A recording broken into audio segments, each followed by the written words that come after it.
Para pemirsa dan sahabat beriman dimanapun berada, semoga kita selalu dalam lindungan Allah Subhanahu wa Ta'ala. Amin ya rabbal alamin.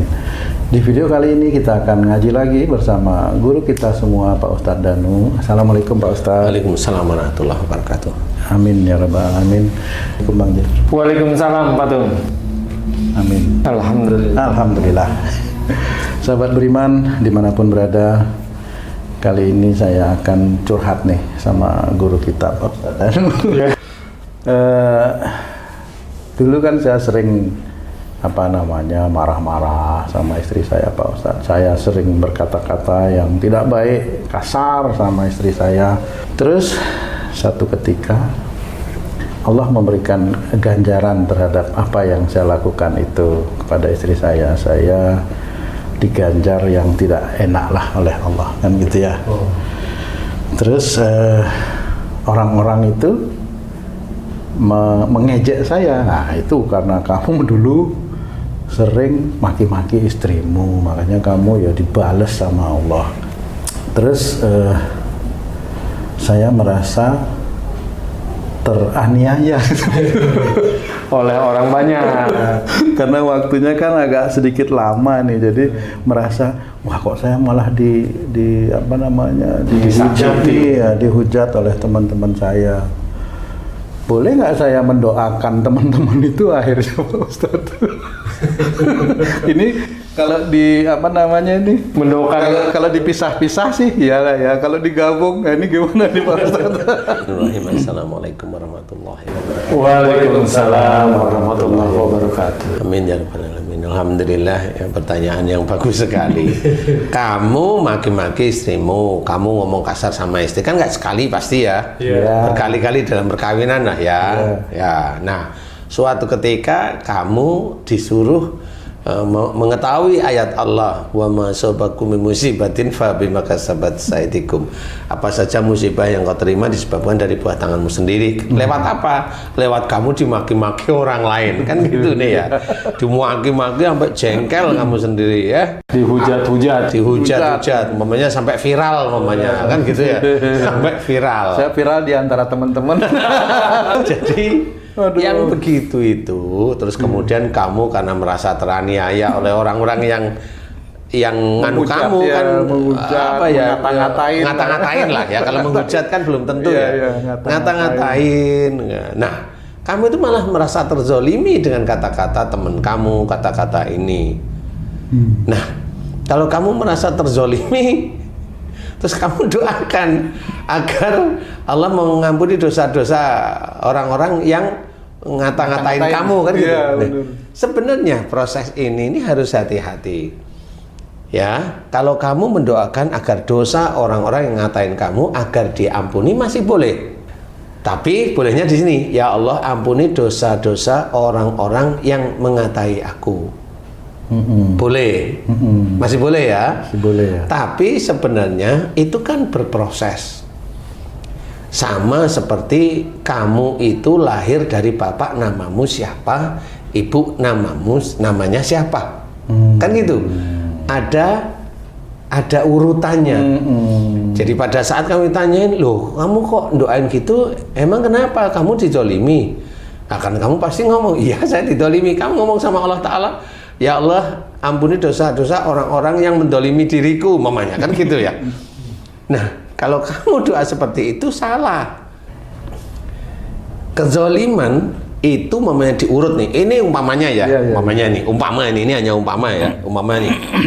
Ini dibesarkan, proyekmu itu dibesarkan, cerita storymu itu dibesarkan, Skupnya diluaskan, ya. Bukan cuma kamu dengan istrimu, mamanya. Kamu mamanya pendakwah nih, umpamanya. Kemudian tiap kali kamu dakwah, kamu ngejek orang.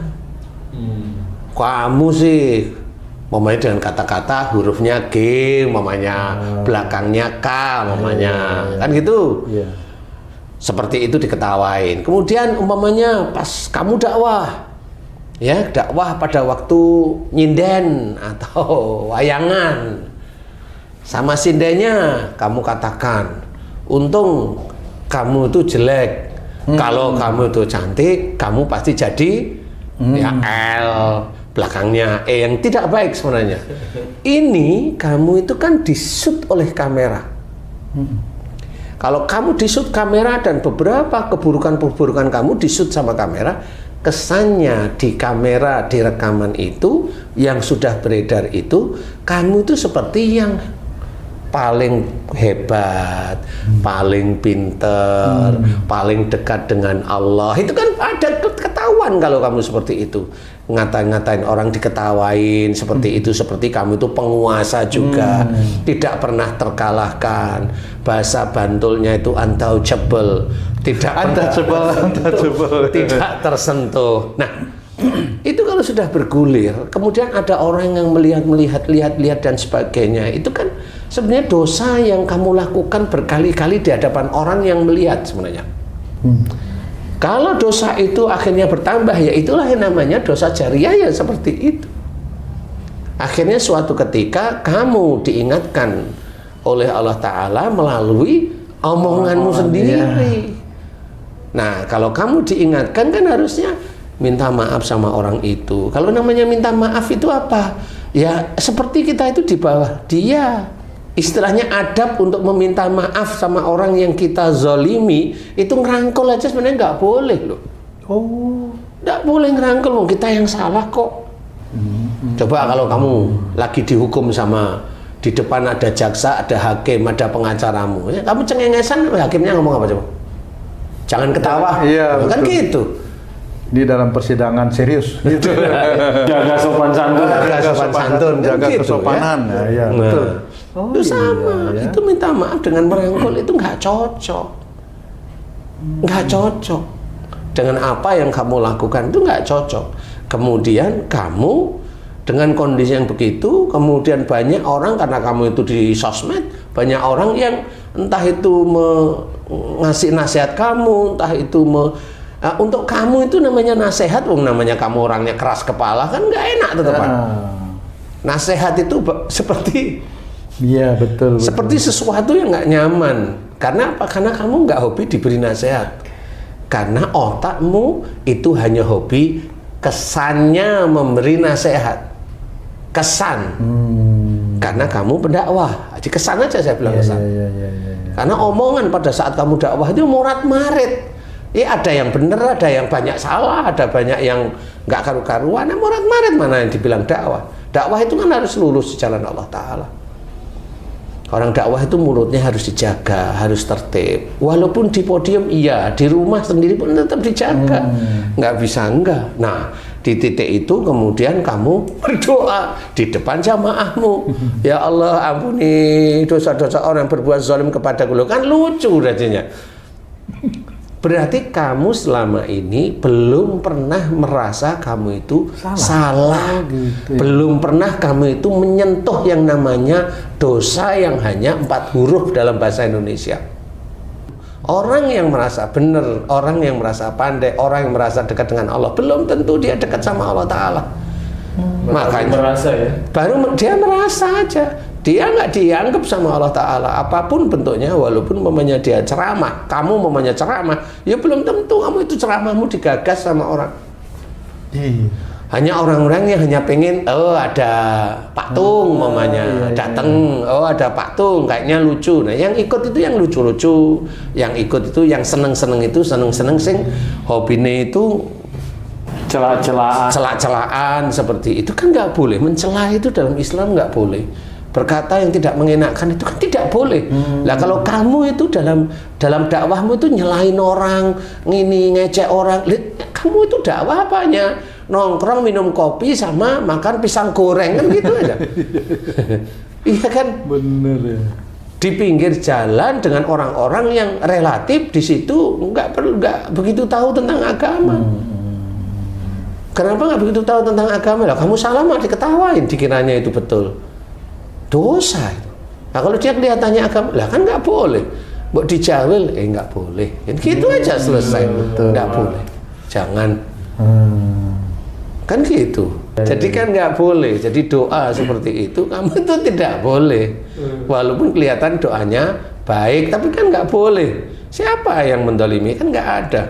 Kamu yang mendolimi dirimu sendiri sebenarnya.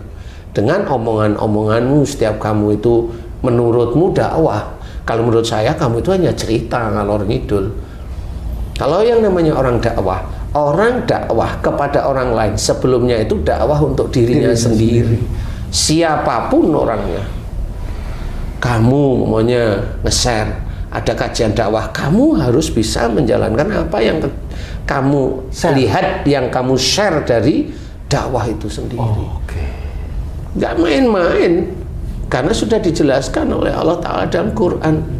Kabura maqtan indallah yang taqulu ma la taf'alun. Kemarahan Allah amat dekat dengan orang yang menyuruh orang lain itu berbuat baik, tapi dia tidak mengerjakan. Nah, kalau dia merasa dirinya dakwah yang mana? Kan seperti itu, tidak boleh. Nah, kalau kamu itu berdoa seperti itu, ya ketawa semua. Satu kesatuan, Ustaz, sebab dan akibat itu satu kesatuan ya, nggak bisa dipisah ya. Sekarang kalau Allah bilang wa ma sabakum min musibatin fa bima kasabat aydikum. Satu kesatuan. Itu kan satu kesatuan. Apa saja musibah yang engkau terima saat ini disebabkan buah tanganmu sendiri yang dulu, yang sebelumnya. Buah tangan nggak cuma sekali, berkali-kali. Jadi nanti Allah kalau sudah dilihat itu sudah masuk nisabnya, dikasih oleh Allah Ta'ala. Apakah dia itu diberi ujian bentukannya musibah dengan seperti itu, kamunya itu dianggap dosamu lunas? Belum. Itu baru peringatan dari Allah Ta'ala, diingatkan. Baru peringatan. Itu baru peringatan, dosamu belum. Lawang kamu belum taubat kepada Allah Ta'ala, malah mikir kamu sendiri yang hebat, kan lucu saja lah. Belum lagi dinilai sombong, belum lagi dinilai sama Allah Ta'ala merasa dekat pada Allah. Padahal pada saat kamu itu ngomong yang kamu anggap itu ceramah, itu nggak ada isinya sama sekali. Ada sih dikit-dikit, tapi kan terhalang, terhapus oleh kesombongan yang muncul pada saat kamu itu dakwah. Habis, apa yang mau disombongin? Pecimu nggak bisa, belangkonmu kan nggak bisa, apalagi bajumu koko nggak bisa, tongkatmu mamanya nggak bisa, apa itu? Nah, ini yang harus ketahui. Jadi kalau kamu doa seperti itu, insya Allah itu tergantung. Kalau memang dia itu teraniaya, bisa memang dikabulkan. Tapi kalau dia merasa teraniaya, padahal dia yang menganiaya, dia yang berbuat zalim, ya itu malah jadi kesombongan di hadapan Allah Ta'ala. Malah salah dua kali. Salah dua kali kesombongan, kan gitu. Nah, inilah yang kalau memang kamu mau seperti itu, ya seperti tidak boleh. Itu kesombongan. Kamu merasa dzalimi lah. Sejak kapan kamu dizalimi? Wong sejak dulu kamu itu kalau ngomong ngecek orang terus, kan nggak boleh. Dan banyak hal seperti itu tidak boleh. Kalau kamu bagian dakwah nggak boleh seperti itu. Kalau tadi Haji J bilang, hentikan dajjal, hentikan, tidak boleh. Nah, kalau doa orang teraniaya itu sudah jelas, dia jarang sekali dia berbuat zalim, dia sudah fakir, dia miskin, kemudian sering diajak, sering di ini. Nah, ini orang-orang yang teraniaya, orang yang hidupnya selalu dilecehkan, orang yang hidupnya senang. Ini doa-doa orang inilah yang bisa diijabah oleh Allah Ta'ala. Tapi kamu jangan nyari orang seperti itu, kemudian kamu kasih uang, suruh doain kamu. Nah, itu berpolitik kamu nanti namanya. Saya cari orang yang teraniaya, saya kasih dia uang, suruh doain saya. Kan Allah mengabulkan doa orang yang teraniaya. Itu kamu berpolitik. Tetap tidak bisa. Tidak bisa seperti itu. Bisa aja sedekahmu itu memang sedekah politik. Sama seperti sedekahmu itu mengharap di dunia, mengharap duniamu. Makanya harus hati-hati. Kalau kita mau kayak kamu tadi menceritakan tentang kamu merasa terzalimi, yang mana hobinya kamu itu maki-maki istrimu, mamanya kan gitu ya, jelek-jelekin istrimu ini dan sebagainya, kan gitu ya. Nah, apalagi pas momennya kamu dakwah, kamu gini, kamu kan ngomong kemana-mana, kan nggak bagus sebenarnya itu. Jadi kalau sudah itu juga diizinkan oleh Allah Ta'ala, viral masalah kamu, ya terima bahwa itu kesalahanmu. Makanya kalau dia umpamanya kamu orang Islam, ya terima ayat tersebut. Bukan merasa kamu itu yang merasa tidak berdosa, dizalimin, dekat dengan Allah. Jangan seperti itu. Orang yang benar-benar dekat dengan Allah Ta'ala itu udah bisa dilihat.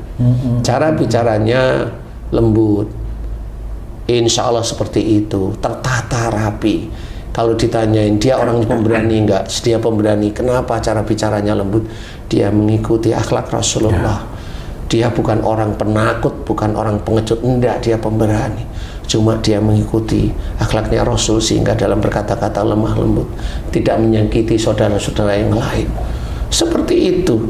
Nah, inilah kalau orang memang dia itu betul-betul dekat dengan Allah Ta'ala, itu sudah bisa dilihat dari nada kalimat, intonasi, jenis kata yang dipilih, itu sebenarnya diatur. Kenapa dia mengatur pakai otaknya? Ya otak itulah sebenarnya salah satu, kita memang tidak boleh ngejek, tidak boleh menyalahkan orang lain, tidak boleh cari-cari kesalahan, tidak boleh.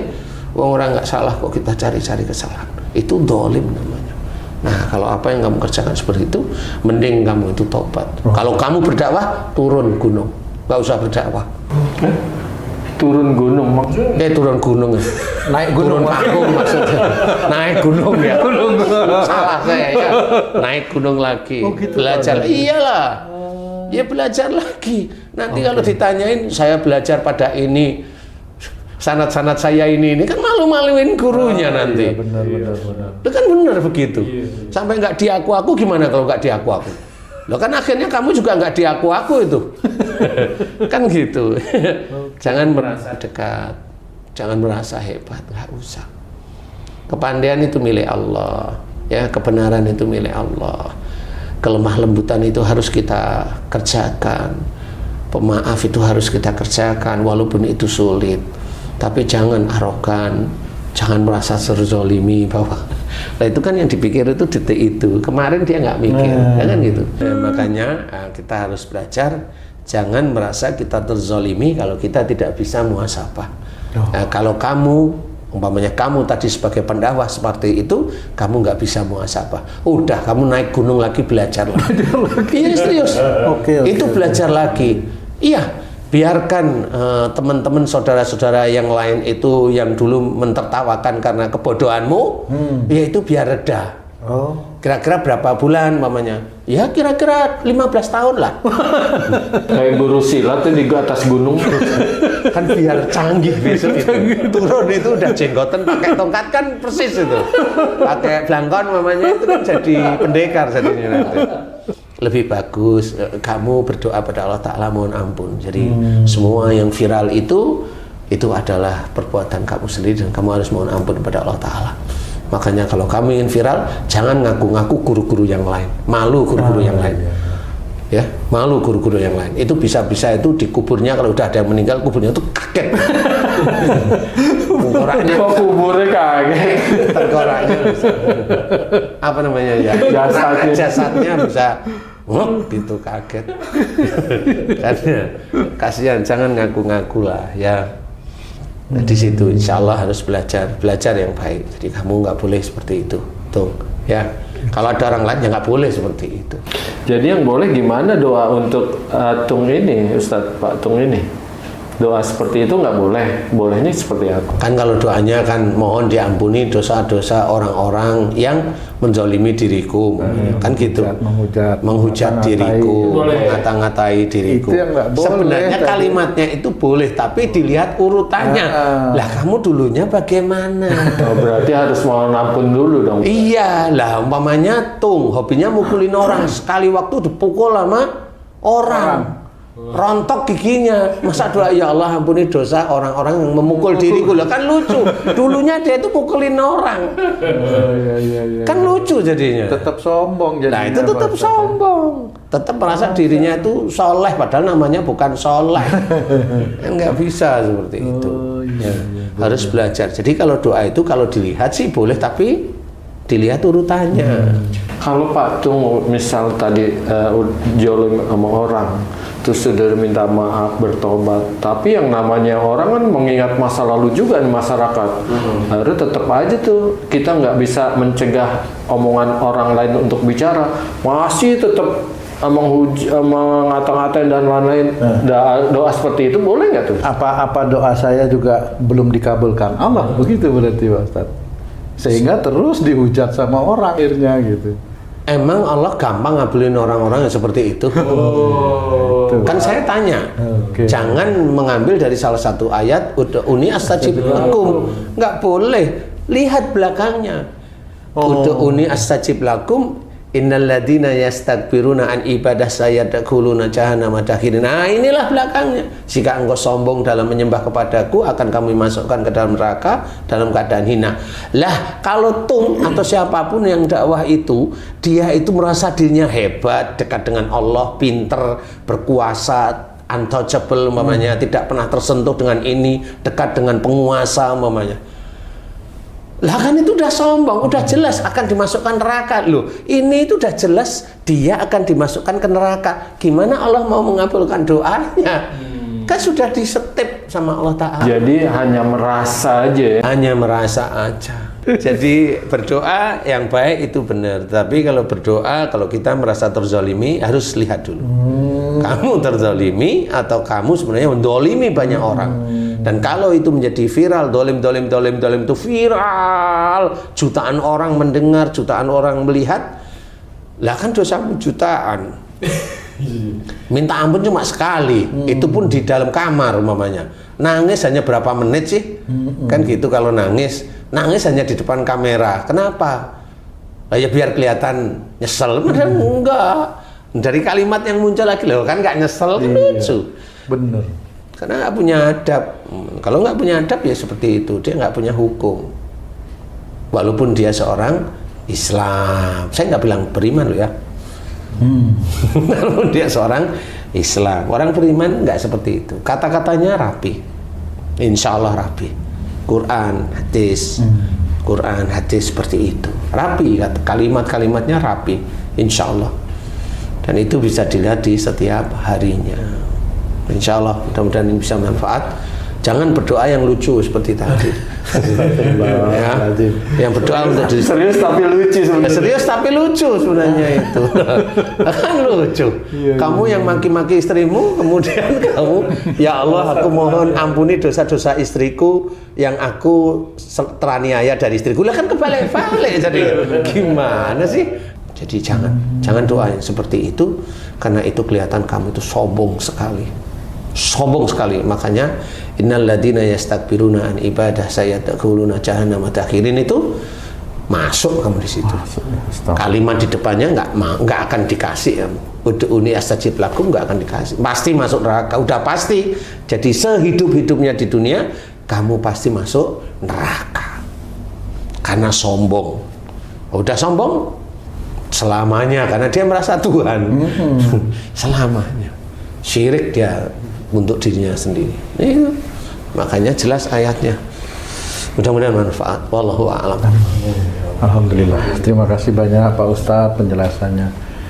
Sahabat beriman dimanapun berada, mudah-mudahan apa yang disampaikan oleh guru kita Pak Ustadz Danu bisa bermanfaat untuk kita semua, khususnya bagi saya, untuk meningkatkan keimanan dan ketakwaan kita kepada Allah Subhanahu wa Ta'ala. Amin ya rabbal alamin. Saya Tung, sampai jumpa di video kami yang lain. Wassalamualaikum warahmatullahi wabarakatuh. Waalaikumsalam warahmatullahi wabarakatuh. Alhamdulillah.